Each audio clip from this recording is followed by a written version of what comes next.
या बायांना चूल आणि मूल या संकल्पनेच्या जखड्यातून बाहेर काढलं. शिक्षणाचा ज्यांनी खरा मार्ग दाखवला असे सावित्रीबाई फुले आणि ज्योतिबा फुले. मला संविधान लिहिण्यासाठी फारसे कष्ट पडलेच नाही, कारण माझ्या समोर होतं त्या शिवरायांचं स्वराज्य असे म्हणणारे डॉक्टर बाबासाहेब आंबेडकर. या सर्व महापुरुषांना, महामातांना, महामानवांना माझा त्रिवार वंदन. नमस्कार. ओळखलत काय? आम्ही जिजाऊ, जाधवांची कन्या, भोसलेंची सून, हिंदवी स्वराज्यात जाधवांची कन्या, भोसलेंची सून, शिवबांची माता, भाग्य कोणते अजून. हिंदवी स्वराज्याची पताका नभी अभिमानाने डोलते, लक्ष देऊ नाही का मी जिजाऊ बोलते, मी जिजाऊ बोलते. होय, आम्ही आलोय तुमच्या आऊसाहेब राजमाता जिजाऊ. पण हे स्वराज्याची पवित्र माती पुन्हा आमच्या मस्तकी लावण्याचं भाग्य आम्हाला लाभलं, ही आई जगदंबेचीच कृपा. पण एक काळ असा होता मावळ्यांनो, या मराठी मातीच्या उरावर अनेक परकीय सत्ता थया नाचत होत्या. मराठी लोकांचं सैन्य मुघलांच्या आरमारात खितपत पडलं होतं.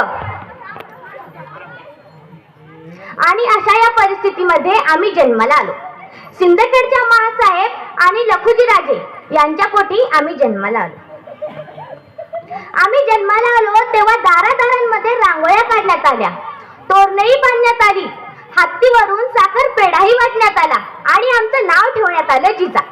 जिजा म्हणजेच जय आणि विजय.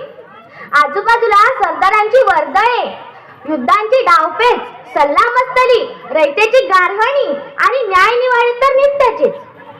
असं आमचं बालपण. आम्ही तलवारबाजी तर शिकलोच होतो, पण 700च्या वर एक मुलीची फौज तयार केली होती. जेव्हा आम्ही पहाटे पहाटे रपेट काढायला जायचो तेव्हा काही गावातील बाया आमचं कौतुक करायच्या, तर काही नाकही मोडायच्या, तर काही म्हणायच्या कसं होईल या मुलींचं. पण आम्ही तर निश्चय घेतलाच होता की स्वतः बरोबरच दुसऱ्यांचेही रक्षण करता आलं पाहिजे. आमच्या आईच्या इच्छेनुसार आम्ही 7 भाषाही शिकलो, जसं की मराठी, उर्दू, कन्नड, संस्कृत, अरबी, पारसी अशा एक ना एक भाषाही शिकलो. महाभारत रामायणाबरोबरच अनेक ग्रंथही वाचलीत आणि समजूनही घेतली.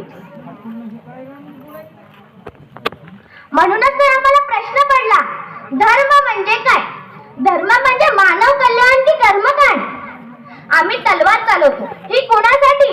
आम्ही परक्यांची चाकरी का करायची? युद्धात मरणार आपण, झुंजणार आपण आणि मारणारही आपणच, आणि जिंकून येईल तो बादशाह.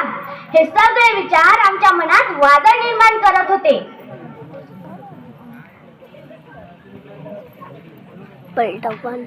तो अन्याय, तो अत्याचार पाहून आमच्या तळपायाची आग मस्तकात जात होती. आम्हाला प्रश्न पडला. आम्ही वडिलांना विचारले, हे कोणी का संपवत नाही? आपण स्वतःसाठी का झुंजत नाही? वडिलांनी उत्तर दिले, हा समाज एक संघ नाही, या समाजाची वितरण झाली आहे, हा समाज विखुरला गेला आहे.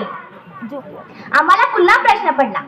आम्ही पुन्हा वडिलांना विचारले, मग आम्ही एकजुटीसाठी काय करावं?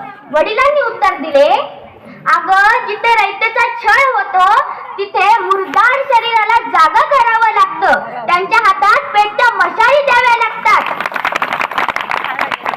आम्ही हे ऐकून घाबरलोही नाही आणि खचलोही नाही. आम्ही एक एक शब्द मनात साठवत होतो आणि आमचा हा विश्वास शहाजीराजांना ठाऊक होता. शहाजीराजे आणि आमचे लग्न झाले. आमच्या मनात स्वातंत्र्याची पहाट होऊ लागली. आमच्या पोटात अंकुर वाढू लागले. आम्ही शिवबांसारख्या पुत्राला जन्म देऊन आमची कुसत धन्य झाली.